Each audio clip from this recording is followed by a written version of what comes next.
Bismillahirrahmanirrahim. Assalamualaikum warahmatullahi wabarakatuh. Apa kabar soleh dan salehah? Alhamdulillah. Tetap semangat, Allahu Akbar. Semoga kalian tetap semangat mengikuti pembelajaran jarak jauh.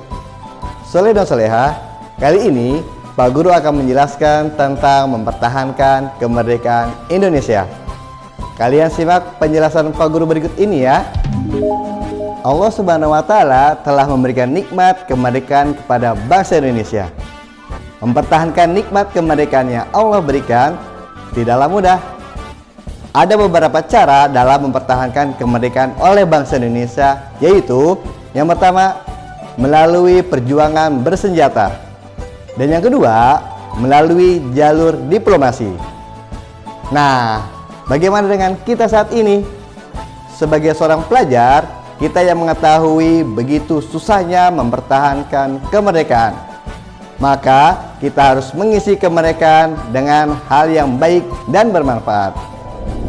Adapun tujuan pembelajaran setelah kalian menyaksikan video ini adalah siswa dapat yang pertama, mengetahui cara mempertahankan kemerdekaan Indonesia, dan yang kedua, mengetahui cara mengisi kemerdekaan sebagai seorang pelajar.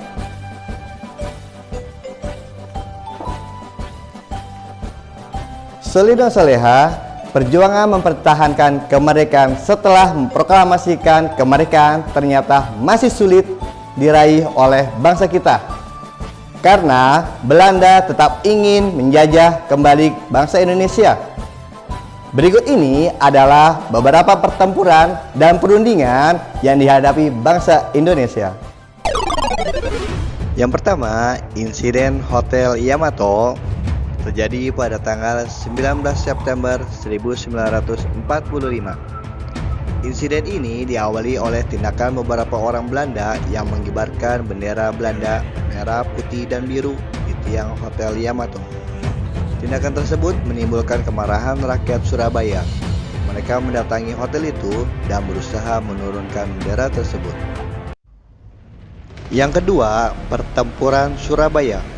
Pertempuran Surabaya diawali dengan kedatangan tentara sekutu di bawah komando Brigadir Jenderal AWS Malabi pada tanggal 27 Oktober 1945 di Surabaya.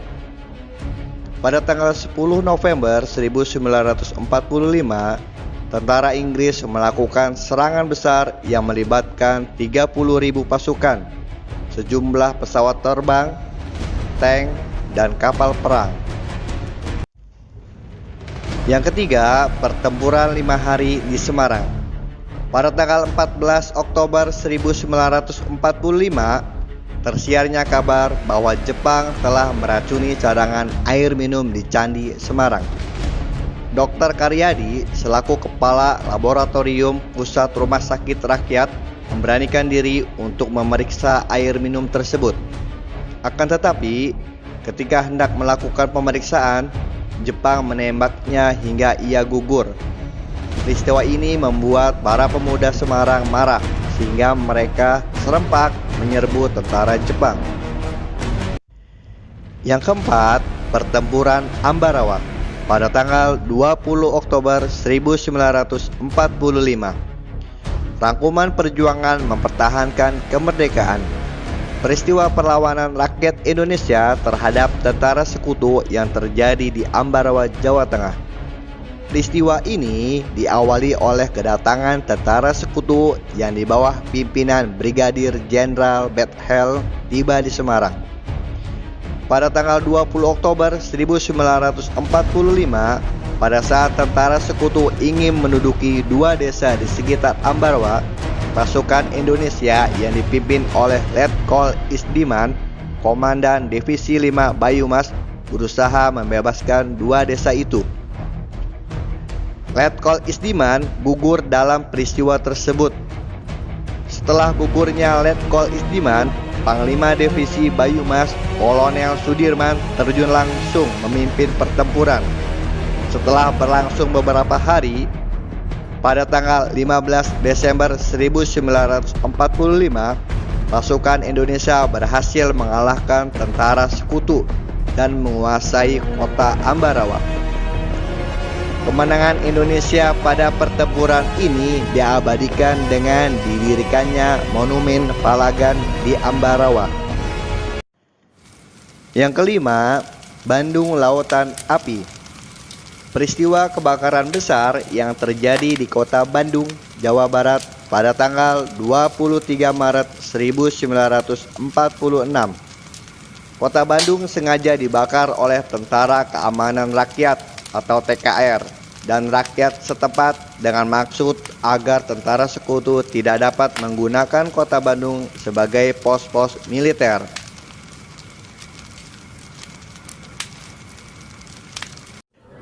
Yang keenam, peristiwa Medan Area. Sebuah peristiwa perlawanan terhadap rakyat tentara sekutu yang terjadi di Medan, Sumatera Utara.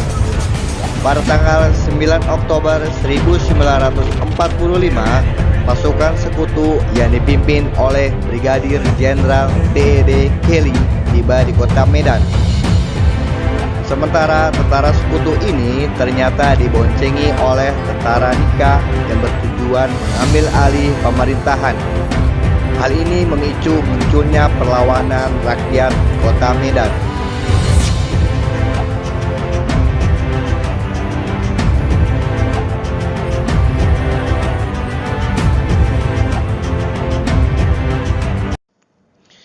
Yang ketujuh, pertempuran Puputan Margarana. Merupakan salah satu pertempuran antara Indonesia dan Belanda yang terjadi pada tanggal 20 November 1945. Dalam pertempuran ini, pasukan Ngurah Rai melakukan puputan atau perang habis-habisan. Mereka bertekad tidak akan mundur sampai titik darah penghabisan. Pertempuran berakhir dengan gugurnya Letkol I Gusti Ngurah Rai bersama 96 orang anggota pasukannya.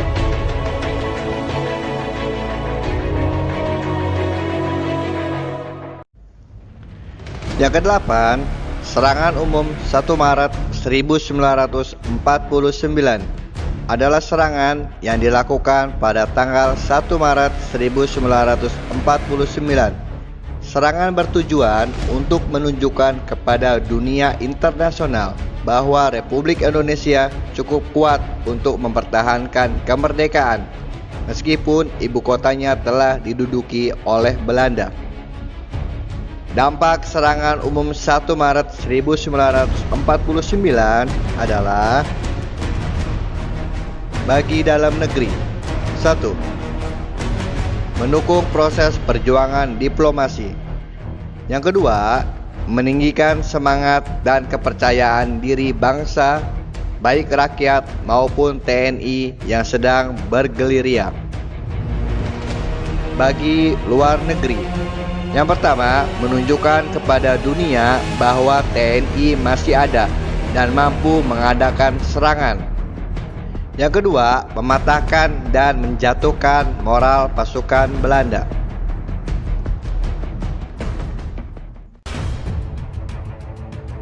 Perjuangan diplomasi dalam rangka mempertahankan kemerdekaan. Yang pertama, perundingan Linggarjati. Dalam upaya perdamaian, Inggris mempertemukan Belanda dan Indonesia di Linggarjati, sebelah selatan Cirebon atau sekarang Kabupaten Kuningan, Jawa Barat. Dalam perundingan ini, Indonesia diwakili oleh Perdana Menteri Sultan Syahrir. Belanda diwakili oleh Van Mook. Hasil perundingan ditandatangani pada tanggal 25 Maret 1947 yang isinya sebagai berikut. Pertama, Belanda mengakui wilayah Indonesia secara de facto yang meliputi Sumatera, Jawa, dan Madura. Yang kedua, Republik Indonesia bersama Belanda bekerjasama membentuk negara Republik Indonesia Serikat. Yang ketiga, bersama-sama membentuk Uni Indonesia Belanda dengan Ratu Belanda sebagai ketuanya. Yang kedua, agresi militer Belanda pertama. Pada tanggal 21 Juli 1947, Belanda melakukan serangan militer yang disebut sebagai agresi militer Belanda pertama. TNI melakukan serangan agresi militer Belanda tersebut menggunakan teknik gerilya. TNI berhasil membatasi pergerakan Belanda hanya di kota-kota besar saja dan di jalan raya. Untuk menyelesaikan masalah Indonesia Belanda, pihak PBB membentuk komisi yang dikenal dengan nama Komisi Tiga Negara atau KTN. Tugas KTN adalah menghentikan sengketa RI dan Belanda. Indonesia diwakili oleh Australia, Belanda diwakili oleh Belgia, dan Amerika Serikat sebagai penengah, walaupun delegasinya sebagai berikut. Adapun delegasinya adalah sebagai berikut. Yang pertama, Australia diwakili oleh Richard Kirby. Belgia diwakili oleh Paul van Zeeland. Amerika Serikat diwakili oleh Dr. Van Graham. Yang ketiga, Perjanjian Renville. Pada tanggal 8 Desember 1948 di atas kapal Amerika Serikat USS Renville yang sedang berlabuh di Teluk Jakarta diadakan Perjanjian Renville. Dalam perundingan itu, negara Indonesia, Belanda, dan masing-masing anggota KTN diwakili oleh sebuah delegasi. Dan masing-masing anggota KTN diwakili oleh seorang delegasi. Yang pertama, delegasi Indonesia dipimpin oleh Mr. Amir Syarifuddin. Yang kedua, delegasi Belanda dipimpin oleh R. Abdul Qadir Wijoyo Atmojo. Yang ketiga, delegasi Australia dipimpin oleh Richard C. Kirby. Yang keempat, delegasi Belgia dipimpin oleh Paul van Zeeland. Yang kelima, delegasi Amerika Serikat dipimpin oleh Frank Porter Graham. Perjanjian Renville sangat merugikan pihak Indonesia karena wilayahnya semakin sempit. Isi perjanjian Renville antara lain sebagai berikut. Yang pertama, Belanda tetap berdaulat atas seluruh wilayah Indonesia sampai dengan terbentuknya Republik Indonesia Serikat atau RIS. Yang kedua, sebelum RIS dibentuk, Belanda dapat menyerahkan sebagian kekuasaannya kepada pemerintah federal. Yang ketiga, RIS mempunyai kedudukan sejajar dengan negara Belanda, dalam ini Uni Indonesia Belanda. Yang keempat, Republik Indonesia merupakan bagian dari RIS. Yang keempat, agresi militer Belanda kedua. Pada tanggal 8 Desember 1948, Belanda di bawah pimpinan Dr. Bell mengumumkan bahwa Belanda tidak terkait lagi oleh persetujuan Renville. Pada tanggal 19 Desember 1948, Belanda mengadakan agresi militer kedua ke ibu kota Yogyakarta. Dalam agresi itu, Belanda dapat menguasai Yogyakarta. Presiden Soekarno dan Wakil Presiden Muhammad Hatta ditawan dan diasingkan ke Pulau Bangka. Beliau lalu mengirimkan mandat lewat radio kepada Mr. Syarifuddin Prawinegara. Isinya agar membentuk pemerintahan darurat Republik Indonesia atau PDRI di Bukit Tinggi, Sumatera Barat. Pada tanggal 1 Maret 1949, Brigade ke-10 mengadakan serangan umum ke Yogyakarta. Penyerangan ini dipimpin oleh Letkol Soeharto. Serangan ini memakai sandi janur kuning. Serangan ini dikenal juga dengan serangan umum 1 Maret. Dalam penyerangan ini, Tentara Republik Indonesia berhasil menduduki kota Yogyakarta selama 6 jam. Perundingan dalam usaha pengakuan kedaulatan. Yang pertama, Perjanjian Rum-Royen. Perjanjian Rum-Royen ditandatangani di Jakarta pada tanggal 7 Mei 1949. Pihak Indonesia dipimpin oleh Mr. Muhammad Rum dengan anggota Dr. Andes Muhammad Hatta dan Sultan Hamengkubuwono ke-9. Sedangkan Belanda diwakili oleh Dr. Van Rooyen. Isi perjanjian Rum-Royen sebagai berikut. Yang pertama, penghentian tembak-menembak antara Indonesia dan Belanda. Yang kedua, pengembalian pemerintah Republik Indonesia ke Yogyakarta. Yang ketiga, pembebasan para pemimpin Republik Indonesia yang ditahan di Belanda. Dan yang keempat, segera mengadakan konferensi meja bundar di Den Haag, Belanda. Yang kedua, Konferensi Internasional Indonesia atau disingkat dengan KII. KII diadakan oleh bangsa Indonesia sendiri, yaitu antara delegasi RI dan BFO atau Bijen Komspoor Federal Voorleg. Dalam konferensi ini, delegasi RI dipimpin oleh Dr. Andes Muhammad Hatta. BFO dipimpin oleh Sultan Hamid II. Tujuan konferensi ini untuk mempersatukan pendapat yang akan diperjuangkan dalam KMB. Yang ketiga, Konferensi Meja Bundar atau KMB. Konferensi Meja Bundar atau KMB dilaksanakan pada tanggal 12 Agustus hingga 2 November 1949 di Den Haag, Belanda. Delegasi Indonesia dipimpin oleh Dr. Andes Muhammad Hatta. Delegasi Negara Federal atau BFO dipimpin oleh Sultan Hamid II. Delegasi Belanda dipimpin oleh Mr. Van Maarseven. Dari UNCI atau United National Commission for Indonesia sebagai pengawas dan penengah diwakili oleh Serge Lee. Hasil perjanjian KMB sebagai berikut.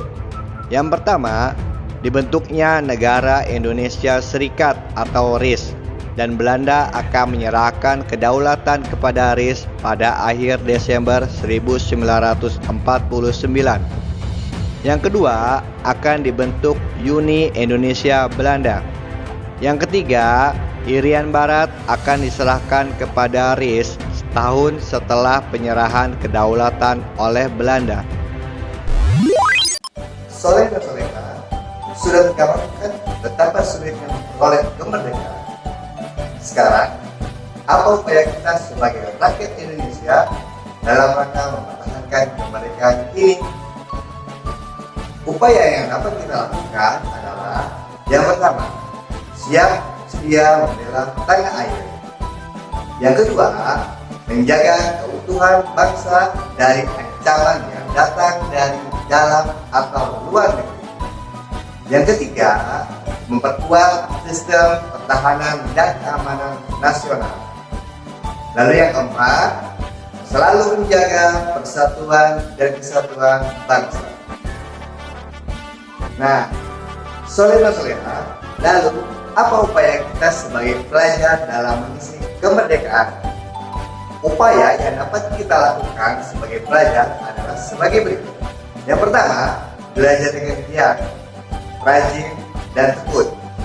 Yang kedua, ikut berpartisipasi aktif dalam kegiatan yang ada di masyarakat.